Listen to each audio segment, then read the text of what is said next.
Hello guys! So ayun po, welcome to my YouTube channel. And I'm here to teach you how to use the inverted filter. Pwede naman kasing flip lang. Para hindi na kayo mahirapan. So punta po tayo sa TikTok. Ako rin nagtataka ako kung paano ganyan, pero ano ba yan? Okay, kids. Ayan. Ayan. So ayun na nga po. Ayan tayo. Hello! Ayan po. So punta natin. So na yun, wala. Inverted. Ayun, ayaw. Teka lang po, nasan ba yung inverted?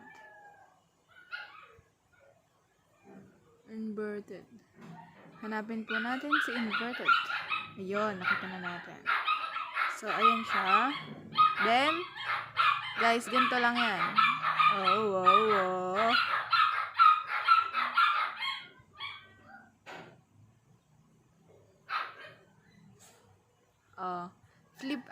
Flip tuloy. Touch nyo lang po.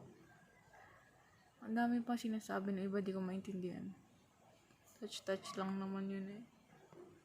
So, ako din kasi nahirapan. Tapos bigla ako napindot. Tapos biglang gumanon. So, ayun. Sana may nadagdag kayong kaalaman.